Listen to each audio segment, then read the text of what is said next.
Apakah metode bisa dipatenkan dalam kurung paten sederhana, misalnya penggabungan beberapa metode sehingga membentuk metode baru? Apakah ini bisa dipatenkan? Rangemark.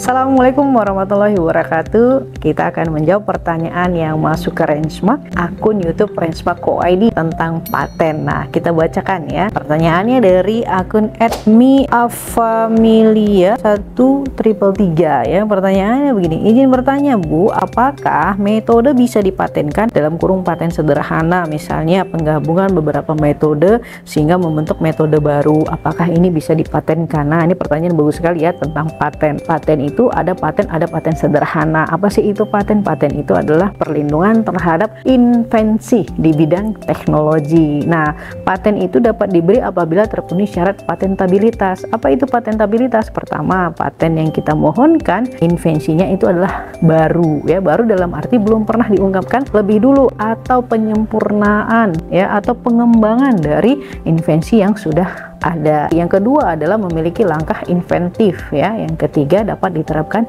di industri. Nah, ini harus terpenuhi sehingga baru bisa diberi paten. Nah, apakah bisa ya metode dipatenkan? Nah, masuk dalam paten sederhana bisa sepanjang metode yang kita mohonkan itu terpenuhi syarat patentabilitas. Nah, kalau paten sederhana itu harus terpenuhi invensi baru atau pengembangan atau penyempurnaan dari invensi yang sudah ada sebelumnya dan dapat diterapkan di industri gitu ya. Nah, kalau terpenuhi dua ini maka bisa diberi paten. Nah, penggabungan metode menjadi metode baru harus dilihat ya, hasil metode yang baru ini apakah terpenuhi tadi invensinya baru atau penyempurnaan dari yang sudah ada sebelumnya dan dapat diterapkan di industri atau tidak. Nah, kalau dia paten sederhana harus dilihat apakah ada fungsi teknis yang memecahkan permasalahan yang sederhana. Apakah ada solusi teknisnya ya berupa fungsi teknisnya. Ini harus dilihat fungsi teknisnya. Kalau misalnya menggabungkan ya, tapi tidak terdapat fungsi teknisnya, hanya menggabungkannya saja ya, artinya kan tidak ada kebaruan di sana, tidak ada unsur barunya di situ teknologinya, karena hanya menggabungkan saja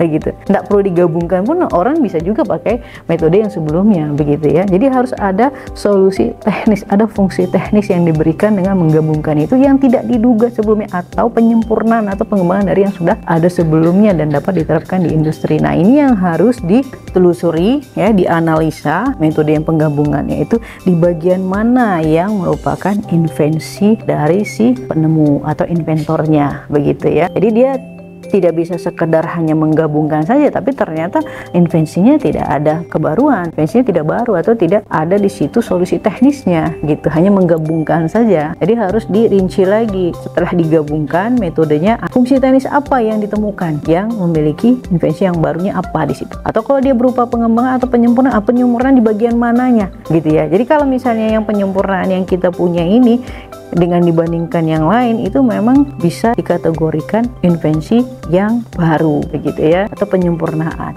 Jadi kalau misalnya nggak pakai punya kita, maka tidak akan bisa memberikan solusi teknis. Nah, ingat loh, tujuan dari paten itu adalah efektif dan efisien, baik dari segi waktu maupun dari segi hasilnya begitu. Itu cirinya daripada paten. Demikian, silahkan dipelajari lagi ya, harus dianalisa dulu gitu ya, baru nanti bisa disimpulkan bisa dipatenkan atau tidak. Nah, jangan lupa lakukan penelusuran paten ya. Jadi dari hasil invensi metode tadi yang digabungkan sudah ditemukan fungsi teknisnya, silahkan lakukan penelusuran paten. Ini penting ya, kenapa? Karena untuk mengetahui apakah paten yang mau kita mohonkan ini sudah diungkapkan lebih dulu atau tidak oleh pihak lain, baik dari dalam negeri maupun luar negeri, baik melalui publikasi ya, baik itu publikasi jurnal, artikel, tesis, disertasi gitu ya. Itu harus dicek baik dalam negeri maupun luar negeri ya, karena pembandingnya tidak hanya paten yang sudah dimohonkan, tapi terhadap invensi yang tidak dimohonkan, tidak didaftar, tapi sudah diungkapkan lebih dulu, maka itu masuk dalam prior art. Prior art itu adalah pembanding dari paten yang mau kita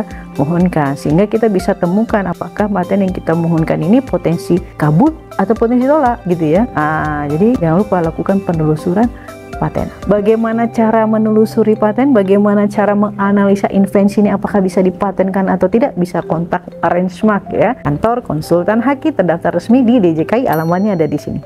Silahkan ya. Demikian, semoga ini bermanfaat. Assalamualaikum warahmatullahi wabarakatuh.